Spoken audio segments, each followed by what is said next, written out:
So students, hello. So we are meeting after a couple of days. So now today we will discuss rocket propulsion कि किस तरीके से rocket work करता है. आपको पता है रॉकेट को हम किस लिए यूज़ करते हैं? For launching of a satellite. तो बेसिक जो है rocket propulsion, it is based on the law of conservation of linear momentum. Or you can also say on the Newton's third law of motion. Because इसमें क्या होता है? In case of rocket, you are considering fuel, container and the fuel. तो उस fuel के अंदर naturally अब क्या होगा कि फ्यूल विल बर्न, तो burned gases will move in the downward direction and those burnt gases will exert force on the rocket in the upward direction as reaction. So rocket will move in upward direction. And moreover in this case, as the gases will burn out, so mass of the rocket will not remain constant. Mass of the rocket will go on decreasing.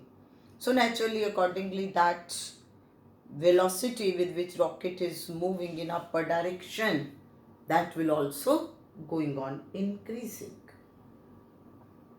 So आज हम यहाँ पर find out करेंगे what is the expression for velocity of rocket at any instant. आपको मैंने working basic principle बता दिया. तो we want to calculate expression for velocity of rocket at any instant. तो हम किस तरीके से इसमें ले रहे हैं? सबसे पहले हम इसमें ये मान कर के चलते हैं कि initially means at any time t is equal to 0, initial mass of the rocket is m naught. Initial mass of rocket कितना है? m नॉट है. और उसके बाद गैसेस बर्न होनी शुरू हो गई, तो mass of rocket will go on decreasing. Let at any instant. अब हम किसी इंस्टेंट की बात करते हैं. एट एनी इंस्टेंट t, तो mass of rocket is m. मान लो किसी पर्टिकुलर मोमेंट के ऊपर जब आपने कंसिडर किया तो रॉकेट का मास कितना था? m. And velocity of rocket with respect to ground. यानी कि देखो, अगर एक चीज मैं आपको क्लियर कर दूं कि जब भी हम बॉडी की किसी की भी वेलोसिटी बोलते हैं, अगर मैं उसको विद रिस्पेक्ट टू नहीं बोल रही तो अंडरस्टूड है that is with respect to ground. जैसे हम कहते हैं bus travels with a speed of 20 kilometre per hour. Bus is travelling with velocity of 20 kilometre per hour. So that will be velocity of bus with respect to ground. So let us say this velocity is v. अब उसके बाद क्या हो रहा है? Gases burn कर रही हैं. तो अब मान लीजिए velocity of burnt gases is bg. तो अंडरस्टूड है कि ये vgv क्या होगा बेटा? हाँ जी, with respect to ground. So I think ये पॉइंट क्लियर हो गया कि जो आप कह लो कि किसी भी बॉडी की एब्सोल्यूट वेलोसिटी है तो that is with respect to ground. तो हमने ये देखा कि इनिशियली तो रॉकेट का मास m नॉट था. मान लीजिए किसी इंस्टेंट पे जब गैसेस बर्न होनी शुरू हो चुकी हैं तो मास रॉकेट का m है, और उस टाइम रॉकेट जो है अपवर्ड डायरेक्शन में मूव कर रहा है. किस वेलोसिटी के साथ? v वेलोसिटी के साथ. तो उसमें जो बर्न्ट गैसेस हैं वो डाउनवर्ड डायरेक्शन में किस वेलोसिटी के साथ मूव कर रही हैं? वी जी वेलोसिटी के साथ। अब अगर हम कह लें कि भी mass of burnt gases is dm, कि मान लो थोड़ा सा मास बर्न्ट गैसेस का m के बाद और हो गया, तो नेचुरली मास कम होगा तो वेलोसिटी इंक्रीज होगी। क्योंकि बेटा अगर आप F is equal to M A भी ले लो, तो अगर m आपका कम हो रहा है तो ये ज़्यादा होगा कि नहीं? तो दैट मीन्स वेलोसिटी इंक्रीज होगी। तो mass of burnt gases is dm, तो उसके correspondingly velocity gained by rocket is dv। तो पहले अभी आपने ये वाला पॉइंट देखा, ये कॉन्सेप्ट देखा, इसको फिर क्लियर करिए कि ये था कि मैंने जिस मूवमेंट के ऊपर स्टडी की रॉकेट की मोशन, उस टाइम पर ये रॉकेट का मास m था, container as well as the fuel. तो ये v वेलोसिटी के साथ रॉकेट ऊपर को जा रहा था, जबकि बर्न्ट गैसेस नीचे को vg वेलोसिटी के साथ मूव कर रही थी। अब फिर मैंने देखा थोड़ी देर के बाद क्या हुआ कि dm मास जो है और रिड्यूस हो गया। तो dm मास जब और रिड्यूस हो गया तो उससे रॉकेट ने कितनी वेलोसिटी गेन कर ली? dv। So now you can apply law of conservation of linear momentum, law of conservation of linear momentum। तो इसमें आप देखिए जो पहले की सिचुएशन थी वो आपके पास ये थी, m was mass of the rocket and v was the velocity of the rocket, so it is mv। अब उसके बाद मास कम हो गया m माइनस dm, तो उसके कॉरेस्पॉन्डिंगली जो रॉकेट की वेलोसिटी इंक्रीज हो गई, that is v plus dv। ये कब हुआ? जब कुछ गैसेस बर्न आउट हो गई। तो बर्न आउट गैसेस का मास कितना है? dm। और किस वेलोसिटी के साथ हुई? vg के साथ, और मैंने इसके साथ नेगेटिव साइन डाला। अब बात क्लियर हुई कि मैंने ये कहा कि किसी मूवमेंट पे जब v वेलोसिटी है, m मास है, तो जैसे ही गैसेस ने बर्न आउट करना शुरू किया, अगर dm मास गैसेस का बर्न आउट हो गया तो नेचुरली जो बर्न आउट गैसेस हैं डाउनवर्ड डायरेक्शन में आ रही हैं, तो ऊपर जो रॉकेट का मास है वो m माइनस dm हो गया, तो उसकी वेलोसिटी v प्लस dv हो गई। तो अब मैंने यहाँ पर dm जो बर्न गैसेस का मास है माइनस vg क्यों लिखा है? Because if I am taking v velocity of the rocket in the upward direction, then burnt out gases velocity in the downward direction will become negative। तो अब आप इसको खोलिए, तो mv is equal to mv minus dm into v plus m into dv minus dm dv। ये मैंने simply इसको खोला है, mv हो गया minus dmv plus m into D V minus this plus D M into minus V G. अब इसमें M V से एम वी कैंसिल हो गया। अब आप इसमें देखिए तो आपके पास बन गया m इंटू डी वी, और इस चीज़ को आप इस साइड पर ले जाइए तो ये प्लस हो गया D M into V plus V G. और इसमें मैंने क्या किया? निगलेक्ट किया dm dv being very small। ये आपको बच्चे हमेशा ख्याल रहना चाहिए कि जैसे अगर एक क्वांटिटी बहुत छोटी है, लेट्स से 0.01, तो अगर आप 0.01 को 0.01 से मल्टीप्लाई करते हो तो रिजल्ट क्या आता है? 0.0001, तो वो कम हो गया ना। और तो इसलिए dm and dv both are very small, तो the product will be too small, so it will be neglected। तो इसलिए अब ये आपके पास बन गया m into D V is equal to D M into V plus V जी।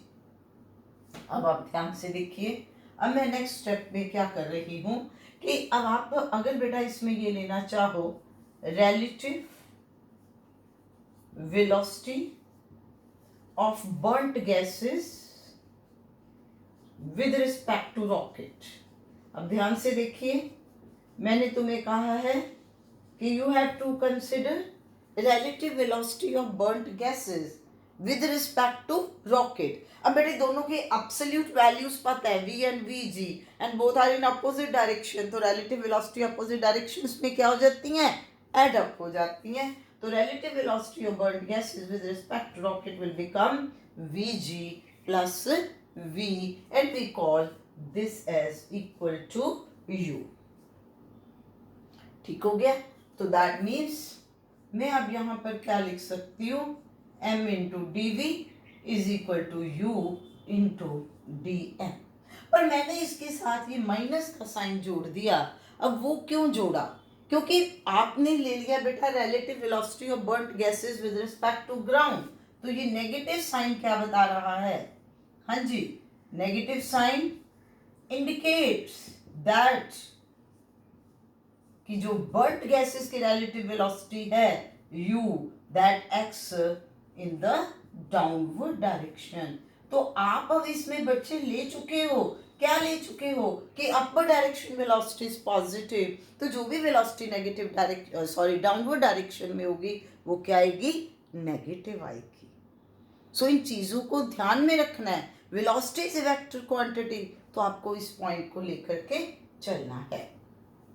सो मैं यहाँ पर आपको फिर क्लियर करना चाह रही हूँ कि इसमें बच्चे हमने सिंपल ये कॉन्सेप्ट लिया कि हम यही कहा था ना मैंने शुरू में कि जैसे जैसे रॉकेट की गैसेस जो है, फ्यूल जो उसके अंदर है बर्न होगा, तो बर्न्ट गैसेस डाउनवर्ड डायरेक्शन में मूव करेंगी और they will exert force on the rocket due to which rocket will move in upward direction. तो कॉज जो है that is the burning of the fuel. तो इसमें ही हमने वही सिचुएशन ली कि किसी मोमेंट पे अगर m रॉकेट का मास है, v वेलोसिटी है, हो गया. अब जब उसमें जो फ्यूल था वो बर्न किया, तो हमने कहा मान लो dm फ्यूल बर्न हो गया, तो दैट मीन्स बर्न्ट गैसेस का मास dm आ गया, तो रॉकेट का मास m माइनस dm हो गया. ठीक है ना. और अब यहाँ पर ही देख लो कि जब मैंने इस law of conservation of linear momentum को लेना है, तो momentum is a vector quantity. तो अगर मैंने अपवर्ड डायरेक्शन की वेलोसिटी को पॉजिटिव लिया है, तो डाउनवर्ड डायरेक्शन की वेलोसिटी मैंने नेगेटिव ले ली. उसके बाद ये सिंप्लीफाई किया. अब मैंने नेक्स्ट स्टेप यही लिया है कि now I want to see what will be relative velocity of burnt gases with respect to rocket. तो obviously that will be vg plus v, तो वो उसको मैंने u लिख दिया. तो अब मैंने माइनस का साइन इसीलिए लिखा है कि this burnt gases are moving in downward direction. ये जो रिलेटिव वेलोसिटी है किस डायरेक्शन में है, नेगेटिव डायरेक्शन में है. तो इसका मतलब आपके पास आ गया dv is equal to minus u dm by m. तो यहाँ तक जब हमने काम किया तो हमारे पास ये सिचुएशन आ गई. तो आई थिंक अब आपको यहाँ तक ये बिल्कुल अच्छी तरह से क्लियर हो गया है कि हम इसमें क्या एक्सप्लेन करना चाह रहे थे. अब इसके बाद नेक्स्ट हम इसमें फर्दर लेते हैं, तो हम इसको कैसे सिंप्लीफाई कर पाएंगे. तो उसमें अब आप देखिए, आपके पास था dv is minus u dm by m. Now integrate both sides. अब हमने क्या किया, दोनों साइड्स पर इंटीग्रेशन ले ली, और integration will be from the limit v nought to v and here from m nought to m. कि यानी कि मैंने ये कंसिडर कर लिया कि मान लीजिए when initial velocity mass of the rocket is m naught, then initial velocity is v naught, पर वो तो ज़ीरो होगी ना, कि जब आप इनिशियली बात कर रहे हो, so and that very initial situation what will be velocity, अरे तब तो वो अभी खड़ा हुआ है जब आपने स्टार्ट में लिया, तो it will be 0 to v. अब dv की इंटीग्रेशन आ गई v from 0 to v. Now minus u. अब integration of 1 by m is log of m to base e. तो इसमें बच्चे अब हमने ये यूज़ किया कि dv की इंटीग्रेशन v है, 1/m की integration log of m to base e है। अब अभी हमने ये डेफिनेट इंटीग्रल है, वैल्यू सब्सटीट्यूट करनी है। Upper limit is v minus sign lower limit. Now this is minus u log of upper limit m minus lower limit m naught. So that means we are getting v is equal to minus u log of m2 by m naught to base c. अब अगर आपने minus का sign खत्म करना हो तो ये देखो, आप इसमें इसको अब क्या लिख दोगे, माइनस के साइन को अंदर ले जाओ तो this thing will become log of m naught to base c minus log of m to base e. So that means you will get v is equal to u log of m naught by m to base e. So this is the velocity, this is the expression for velocity of the rocket at any instant. तो यहाँ पर v क्या है, expression for velocity of rocket at any instant. किसी भी moment पे rocket की velocity जो है v है, तो वो कैसे आई, u log of m naught by m to base e. तो अब u की value relative velocity of fuel with respect to rocket, और m is the mass at any instant and m naught is the sorry m naught is the initial mass. तो इस तरीके से हम इसमें v वेलोसिटी की expression जो है वो फाइंड आउट कर सकते हैं. So this is the point. अब आप नेक्स्ट इसमें if you want to calculate that what is the thrust acting on the rocket. ये तो किसी मूवमेंट पे इसकी वेलोसिटी हो गई. Now if you want to calculate thrust acting on rocket, तो आप बेटा इस एक्सप्रेशन को लीजिए. हमने क्या एक्सप्रेशन लिया, m into D V is equal to minus u into D M. So that means m D V by D T is equal to minus u D M by D T. यहाँ से ये आ गया. Now dv by dt rate of change of velocity is acceleration. तो this is m into a, that is f. तो f क्या है, thrust force which is acting on the rocket. Now this is minus u dm by dt. तो अब इसमें आपको पता है force is also vector quantity. तो ये नेगेटिव साइन क्या शो कर रहा है, तो ये नेगेटिव साइन यही शो कर रहा है कि thrust will be acting on the rocket in the direction opposite to the direction of velocity of exhaust gases. कि अगर velocity exhaust gases की downward direction में है, then thrust is acting on the rocket in upward direction, due to which rocket will move in the upward direction. तो यहाँ पर अब अगर आप ध्यान से देखिए तो ये आपके पास आया कि how much force is acting on the rocket, due to which its velocity will increase, it will gain the velocity. तो that is minus u dm by dt. अब माइनस साइन ने तो यही बता दिया कि burnt gases are moving in downward direction, then thrust acting on the rocket is in upward direction. और उसके बाद dm by dt means rate of change of fuel. कि with time fuel जब burn हो रहा है तो burnt gases से आपके पास ये क्या बन गया, dm by dt.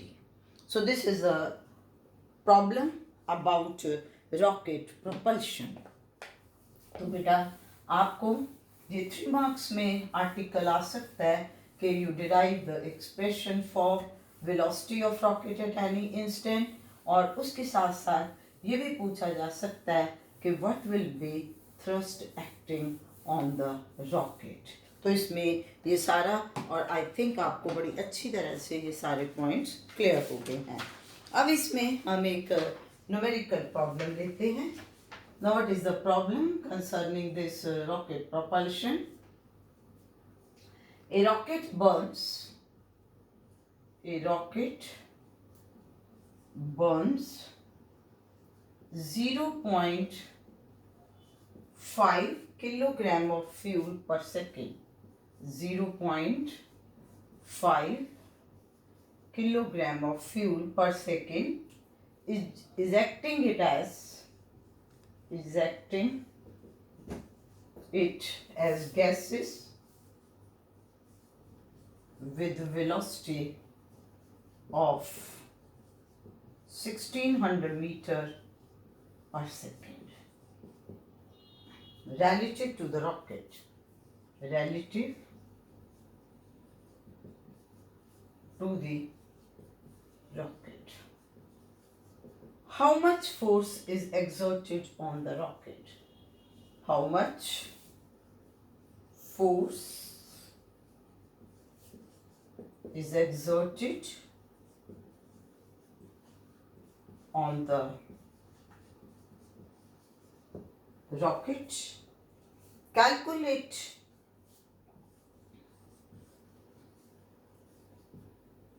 velocity attained by rocket. Calculate velocity attained by rocket when mass reduces to 1/200 of initial mass. अब जो कुछ हमने अभी आर्टिकल में पढ़ा है तो हम उसके कंसर्निंग न्यूमेरिकल प्रॉब्लम ले रहे हैं ताकि आपको इजीली क्लियर हो जाए कि जब इस तरह से हम न्यूमेरिकल करते हैं तो इससे थ्योरी का कॉन्सेप्ट भी क्लियर हो जाता है। अब देखिए इसमें क्या कहा है। पहली बात कही है rocket burns 0.5 kilogram of fuel per second, so that means this will be dm/dt। ये आपके पास क्या आ गया dm/dt which is 0.5 kilogram per second. और इससे जो गैसेस इजेक्ट हो रही हैं with the velocity 1600 meter per second relative to rocket, so this is u, that is 1600 meter per second। ये दिया। तो how much force is exerted on the rocket, तो हमने अभी फाइंड आउट किया है कि force exerted on the rocket will be u into dm/dt। Negative sign ने तो आपको डायरेक्शन ही बताई थी ना, तो ये आपके पास बन गया 1600 इंटू 0.5, तो इट विल बी 800 न्यूटन।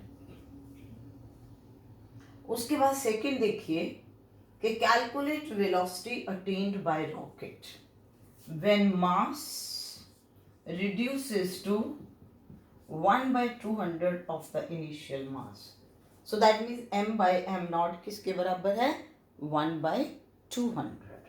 तो v वेलोसिटी का क्या फॉर्मूला हमने लिया था u log of m0/m to base e। अब इसमें सबसे पहले कॉन्सेप्ट क्या आ गया कि log टू बेस e।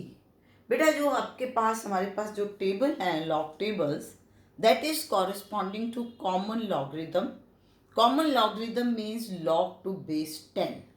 तो हमेशा याद रखिए कि जब भी आपके पास log टू बेस e हो इसे बोलते हैं नेचुरल लॉगरिथम। तो ये पॉइंट याद रखना है कि जैसे ये है log of x to base e, so this is आपने log ऑफ x लिया तो ये कौन सा है नेचुरल लॉगरिथम।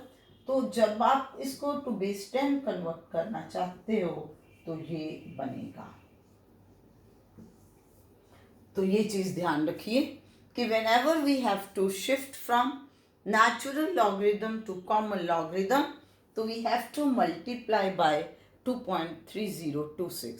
अब आप कहोगे क्यों शिफ्ट किया, क्योंकि बच्चे जो हमारे पास लॉग टेबल्स में वैल्यूज हैं those are corresponding to common logarithm that is to base 10।